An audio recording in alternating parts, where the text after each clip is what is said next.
Em primeiro lugar, dizer o seguinte: bom dia.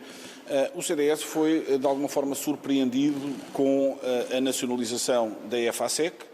Sabíamos da situação difícil em que a empresa se encontrava e gostaríamos, e vamos ter o Ministro Pedro Cisa Vieira na próxima terça-feira aqui no Parlamento, numa audição, e estou certo que teremos mais detalhes e mais informação sobre aquele processo de nacionalização.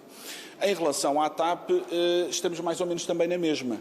Ou seja, o que é que podemos dizer nesta fase? Podemos dizer que um acordo, como é evidente, é certamente melhor do que o Estado estar a nacionalizar a totalidade da empresa, ou seja, ficar com 100% do capital e, portanto, isso é um ponto positivo.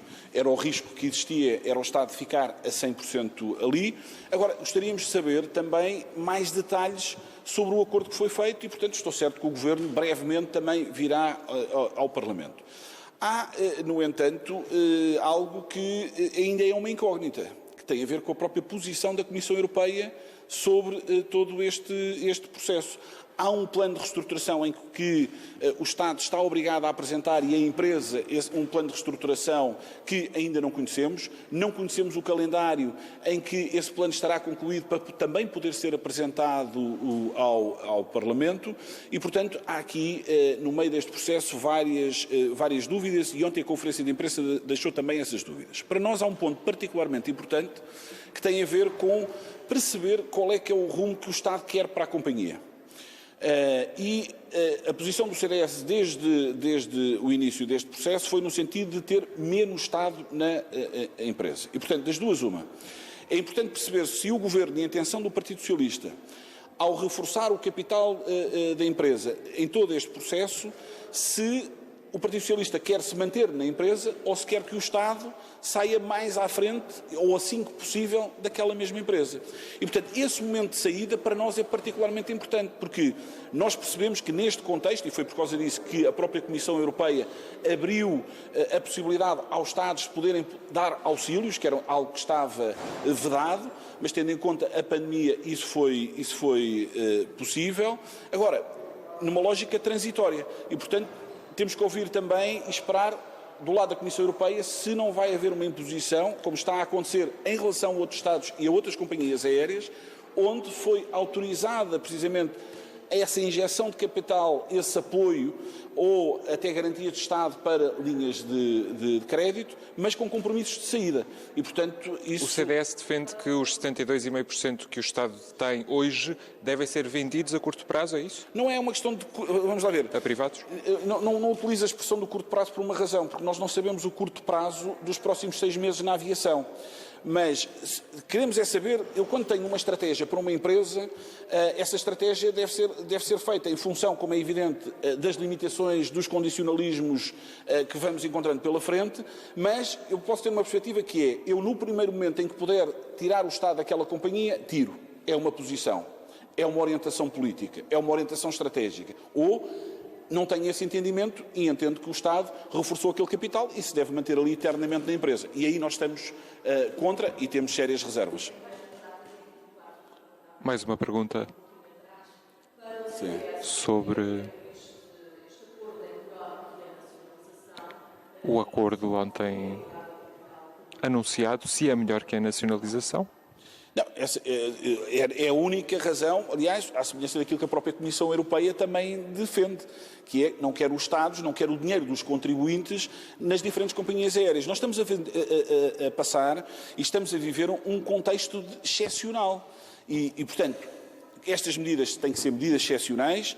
Quando tivermos outra acalmia que nos permita perceber como é que todo o setor da aviação, que tem implicações em toda a economia, designadamente no turismo, como é que vai ser daqui para o futuro, aí poderá haver uma perspectiva, por isso é que eu lhe dizia que o curto prazo nós não vamos exigir ao Governo que seja a curto prazo, nem a médio, porque não sabemos, e portanto essa parte percebemos, essa limitação que o Governo tem. Outra coisa diferente é a posição de princípio que o Governo vai assumir relativamente a esta companhia aérea. Relativamente à venda a privados. E em relação à FASEC também a posição é idêntica.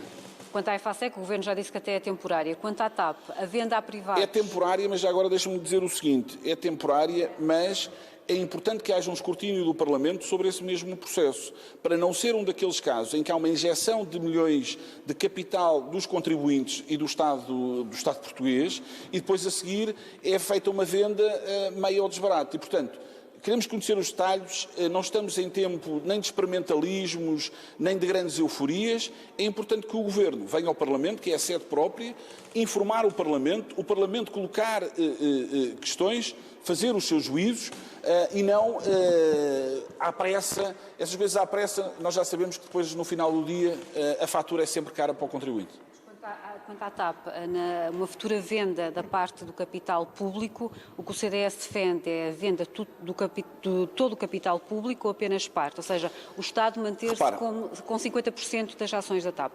Não, para nós não faz sentido. Aliás, foi um governo do PSD-CDS que privatizou a empresa. Quando muito podia haver uma posição absolutamente residual enquanto acionista. Para nós o que é importante é o quê? É o plano estratégico e a palavra que o Estado pode ter relativamente a esse plano estratégico da TAP. E o que é que eu quero dizer com isso? Tem que assegurar determinadas rotas, designadamente para os nossos arquipélagos. Tem que assegurar que rotas de ligação àquilo que são os nossos países irmãos. Isso deve acontecer. Aí o Estado deve ter uma palavra e deve salvaguardar essa mesma palavra. Não tem que estar necessariamente como acionista da própria empresa. E, portanto, como disse há pouco, assim que possível, assim que houver condições, no entender do CDS, o Estado deve sair daquela empresa e ter uma gestão. Aliás, repare, a gestão privada, e por isso é que há uma TAP em 2015 e há uma TAP em 2020, ou em 2019, se quisermos, antes da pandemia. É uma TAP completamente diferente ao nível do número de rotas, do número de aviões, do número de movimento de passageiros, em termos de frota. Quer dizer, é uma TAP completamente diferente em termos de valor económico da própria empresa. E isso foi feito com uma gestão privada. Não, repare, com um endividamento. Como é que se renova uma frota de aviões sem ter endividamento? Isso não é possível. E, portanto, mas isso também, vamos lá ver, a renovação da frota também permitiu baixar custos operacionais. E ouvimos aqui a administração privada da TAP precisamente justificar isso. Houve uma quebra de custos operacionais por via da renovação de frota. Baixou, já não sei se cerca de 20% em termos de custos de combustível, por exemplo. Portanto, até numa lógica mais ambiental e mais amiga do ambiente. Mas, como digo, é um momento de percebermos e termos conhecimento, e o Parlamento ter conhecimento daquilo que são os acordos, o que é que está e o que é que foi efetivamente negociado, é um ponto. Perceber a muito curto prazo o que é que o Governo pretende fazer. Em terceiro lugar, saber qual é que é o plano de reestruturação para a empresa.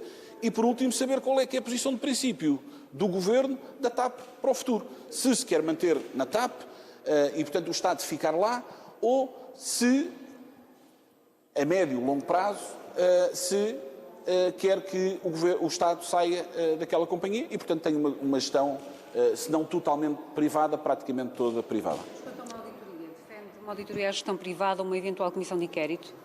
Não há, vamos lá ver, nesta fase eu diria que é prematuro e, como eu dizia há pouco, há que não entrar agora em fases de euforia e de experimentalismos. Vamos ouvir, há explicações a dar e, consoante essas explicações, depois há outras tomadas de posição em função da informação que recebermos.